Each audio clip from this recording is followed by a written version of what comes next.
Ода Лондон, BBC, саламатсыздарбы. Эл аралык жана спорт жаңылыктары менен тааныштырып Гүлнара Касманбетова. Казакстанда 100 жүргүнчүнү алып бараткан учак кырсыкка кабылып, кеминде 12 киши каза болду, 60 киши аман калды. Иракта саясий кризис уланууда. BBC Ирактын өкмөтүнө каршы нааразылык жүрүштөр менен коштолгон жылга сереп салат. Үйүндөгү бакчасын жапайы жаныбарлардын коргуна айланткан карыя. Казакстандын эң ири шаарларынын бири Алматыда асманга жаңы эле көтөрүлгөн учак кыйрап, кеминде 12 киши каза болду. Бек Эйр учагы Алматыдан өлкөнүн баш каласы Нур-Султан шаарына бет алган. Фоккер учагынын бортунда 100 жүргүнчү жана экипаж мүчөлөрү болгон. Жаракат алган 50 кишиге жардам көрсөтүлүүдө. Айрымдарынын абалы оор. 20дан ашуун адам аман калган. Алар караңгыда кар жаап жатканда кыйраган учактан эптеп чыгып жөө басышкан. Кырсыктын себеби аныктала элек. BBC аман калган кишилердин бири менен сүйлөштү. The whole plane started vibrating. Бүтүндөй самолет титирей баштады. Өзгөчө учактын баш жагы катуу титиреди. Ошол учурда учак өйдө асманга көтөрүлө берди. Жүргүнчүлөрдүн баары кыйкырып, жаш балдар ыйлай баштады. Самолеттин ичиндеги жарыктар күйүп турду. Бирок үндөр чыккан жок. Экипаж тараптан эч кандай инструкция келген жок. Казакстандын президенти Касым-Жомарт Токаев эмки аптанын жумасын улуттук аза күтүү күнү деп жарыялады. Ал жакындарын жоготкон үй бүлөлөргө көңүл айтып, кырсыкка жооптуу адамдар мыйзам алдында жоопко тартыларын айтты. Саякаттоо боюнча адис Саймон Калдер болсо кырсыкка кабылган учак тууралуу бизге айтып берди. A Dutch-built Fokker 100 aircraft. They were built in the latter stages of the 20th century. Бул Нидерландтарга таандык Fokker 100 үлгүсүндөгү учак. Алар самолетту 20-кылымдын соңку жылдарында чыгарышкан. Ал эми кырсыкка кабылган өзгөчө үлгүдөгү учакка 23 жыл болду. Анын артына 2 Rolls-Royce кыймылдаткыч орнотулган. Мурдагы Советтер Союзуна кирген өлкөлөр көйгөйлүү аймактар болуп саналат. Жүргүнчүлөрдүн коопсуздугуна жооп берген Бириккен Улуттар уюмуна караган жарандык авиация боюнча уюм соңку 3 жыл бою Казакстандын учактары тууралуу кабатырлануусун билдирип келген. АКШнын мамлекеттик департаменти өз дипломаттарын Астана Airline учактарына гана отурууга уруксат берген. Ал эми Бек Эйр учактары менен жүрүүгө тыюу салган билдирүүсүн чыгарган. Мурдагы советтик өлкөлөрдө арзан аба каттамдар эскирген учактар менен жасалат. Бул учак Казакстандын ичинде 10 шаардын ортосунда каттап турган. Казакстан өтө чоң өлкө. Бирок бул окуя көрсөткөндөй учактардын коопсуздугуна кепилдик жок. Башка өлкөлөрдө бул учактар аба каттамдардан алынган. Ал эми кырсыкка кабылган бул учак тууралуу тергөө иштери жүргүзүлө баштайт. Казакстанда жүргүнчүлөрдү ташыган учак кырсыкка кабылды, кеминде 12 киши каза болду. 20 адам эч жабыркабай аман эсен. Калгандары жараат алган. Соңку кабарларды уюлдук телефон аркылуу интернетибизден окуңуз. Дарегибиз bbc.com. Кыйгач сызык кыргыз. Иракта саясий кризис уланууда. Өлгөндөрдүн саны өсүп жатканына карабай, өлкөнүн бир катар шаарларында демонстранттар жүрүштөрүн улантууда. Алар жикчил жана коррупцияга баткан деп саясий режимди түп тамырынан бери алмашууну талап кылууда.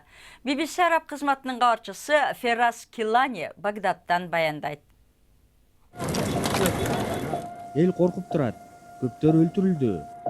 Биз тажап бүттүк. Чындыкка жетишибиз керек. Ирактагы башаламандыктардын артында Ирандын генералы Касем Сулеймани турат деген имиштер жүрөт. Жок, андай эмес. Ирактабы? Андай болушу мүмкүн эмес.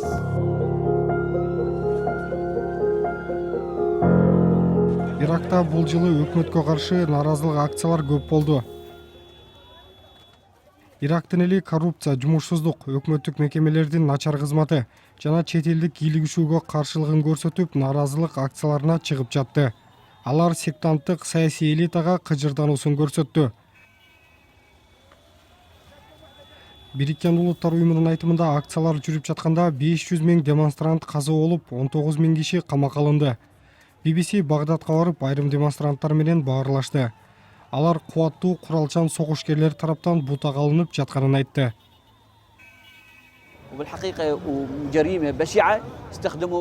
Өтө жаман кылмыштар болуп жатат. Демонстранттарды бийик имараттардан кулатып, атып өлтүрүп жатышат. Мунун артында ким турат? Тергөө иштери кандай натыйжа берип жатат? Куралчан күчтөр, башка эмне дейм? Сиз бул жерден кетериңиз менен мени өлтүрүп кетишет. Башка демонстранттар зомбулукту чет элдик күчтөр күчөтүп жатат деген пикирде. Бул топтор Иранга берилген. Бул күчтөрдүн биздин элге кол салганын көргөндө ачуум келет. Мен ошол күчтөр тууралуу жаман сөз айтсам, аларга баары бир. Бирок Касем Сулаймани жөнүндө бирдеме десем, анда мени кармап кетишет. Иран армиясынын кубаттуу генералынын ысымы демонстранттардын оозунан түшпөйт. Сулеймани Ирандын таасирин Ирак, Ливан жана Сирияда күчөтүүнү көздөп жатат деп айтышат. BBC демонстранттардын бул сөздөрүн Ирактын шиит багытында иш жүргүзгөн кубаттуу согушкерлер тобу Асайб Ахыл Ал-Хакка жеткирди.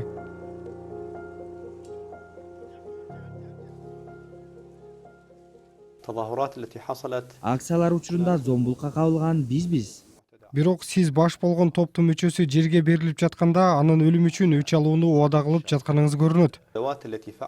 Биздин мүчөлөрүбүзгө кол салгандар сот алдында жооп берет. Ал эми Иракта башаламандыкты баштаган күчтөр. Булар Израиль менен АКШ менен иштешкен күчтөр. Алардын артынан түшүүгө акыбыз бар. Ирактагы азыркы жагдай үчүн Иран армиясынын генералы Касем Сулеймани турат. Жана ал аскерий кризис жаратууну көздөп жатат деп айтып жатышат. Ирактабы андай болушу мүмкүн эмес. Демонстранттар өзүнүн максатынан жазбай турат. Алар жаңы жылды Ирак таза барак менен баштайбыз деген үмүттө. Сиз көрүп жаткан BBC жаңылыктар менен тааныштырууну улантабыз. Филиппин өлкөсүндө Иса пайгамбардын туулган күнү Крисмас майрамы учурунда бороон чапкын болуп, каза тапкандардын саны 28ге жетти. 12 кишинин дайыны белгисиз. Фанфон аттуу тайфун жер көчкү суу ташкынына себеп болуп, бир нече аймакта үйлөр кыйрады. Расмийлер бороонго байланыштуу 58 000 тургун коопсуз жайга көчүрүлгөнүн, дагы миңдеген киши камалып чыга албай калганын билдирди. Австралиянын бийликтери келерки бир нече күндө күн катуу ысып, токой өртөө көбөтөр күчөшү мүмкүн деп эскертти. Айрым жабыркаган аймактарда аба температурасы 40 градуска жетиши ыктымал.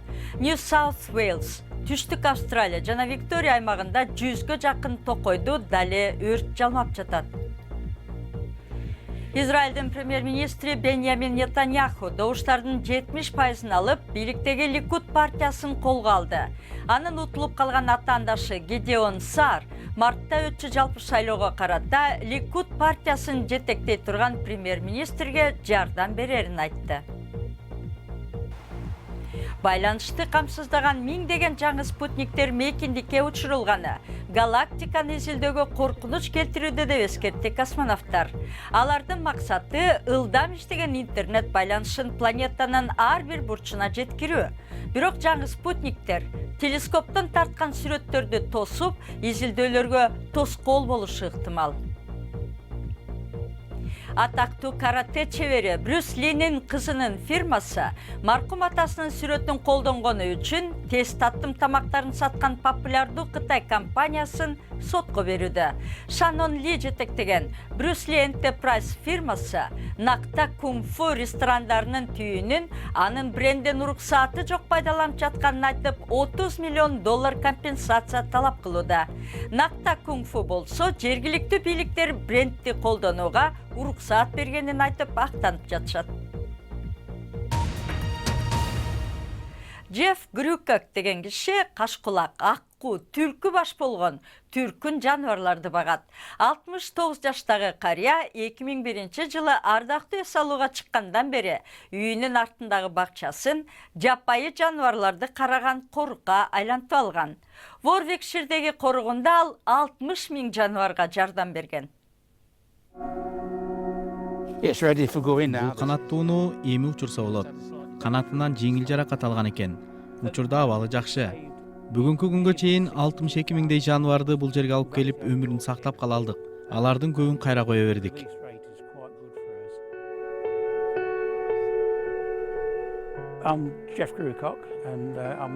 Менин атым Джефф Грюкок.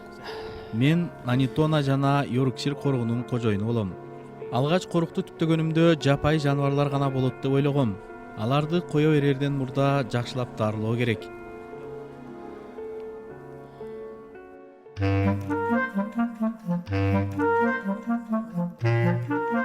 Жалаң эле жапайы жаныбарлар эмес, кадимки эле ташталган үй жаныбарларын да алып келем. Каржылоого көбүнчө пенсиямды жумшайм. Эгер жетиштүү каржылоо болбосо, пенсиямдын баарын коротом. Коруктагы жаныбарлардын саны жана чакырууларга байланыштуу бизге жылына $41,000 каражат зарыл. Айрым жаныбарлардын абалын көрүп, эмне үчүн булар мындай тагдырга туш болду деп көп жолу көзүмө жаш алгам. Жумушумдун эң аянычтуу бөлүгү аеосуз мамиле кылынган жаныбарларды көрүү. Мен аны чын дилимден жек көрөм.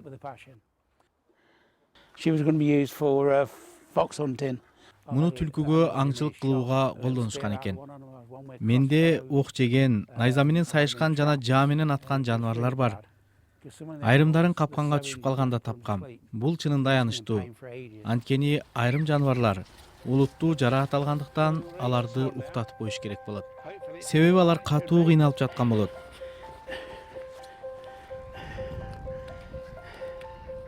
Биз азыр бул ак кууну кое беребиз. Эми ал айыкты деп үмүт кылалы. Айыккан жаныбарларды кое бергенде өзүмдү бактылуу сезем. Жаракат алган жандыкты таап айыктырып кайра кое берүү ушунчалык жагымдуу иш. Аны сөз менен айтып түшүндүрүү кыйын. Мындай камкордукту уланта берүү зарыл.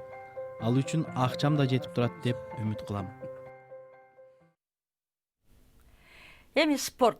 Ливерпуль кечээ түнү экинчи саптагы Лестерди 4-0 эсебинде утуп, Премьер-лигада 13 упай топ тизменин алдына чыкты. Ал арада Челси атандашы Саутгемптондон 2-0 эсебинде утулуп калды. Тоттенхэм болсо Брайтон клубун утуп, алдыңкы 4-түн катарына кирди. Манчестер Юнайтед Ньюкаслды 4-1 эсебинде жеңип, Арсенал болсо Борнмут менен 1-1 болуп тең чыкты. Манчестер Сити эгер Волверхэмптонду жеңсе, атандашы Лестерден ашып экинчи сапка көтөрүлүшү мүмкүн. Пеп Гвардиоланын командасы бир гана упай менен Лестерден артында келатат. Волверхэмптон менен оюн 11 күндүн ичинде өтчү 5 матчтын бири. Калган оюндар Шеффилд Юнайтед, Эвертон, Порт Вейл жана Манчестер Юнайтед менен болору күтүлүүдө. Швеция курама командасынын жана Манчестер Юнайтедтин мурунку чабуулчусу Златан Ибрагимович AC Миланга кайтып келүүгө сүйлөшүүлөрдү жүргүзүп жатат.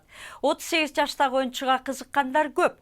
Златан LA Galaxy клубунан кеткен соң бош болуп калат, бирок ал мурдагы клубу AC Миланга кайтып барат деген имиштер күчөп жатат. AC Милан клубу 2011 жылдан бери Италия кубогун жеңип, бир дагы ири жеңишке жете албай келет. Жаңылыктар соңунда АКШдагы зоопарктардын бириндеги өзгөчө Крисмас белеги жөнүндө айтып берели. Батышта белгиленген Крисмас майрамында жоголуп кетүү коркунучуна кептелген кара кериктин баласы төрөлттүр.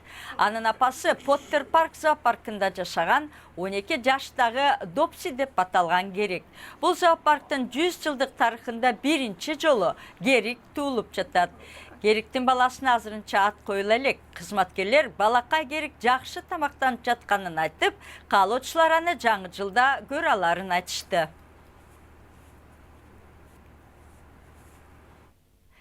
Кериктин баласын кериктин музоосу деп айтышыбыз керекпи? Интернетибизге баш багыңыз, дарегибиз bbc-kыргыз.com. Берүүнү жыйынтыктайбыз, саламатта калыңыздар.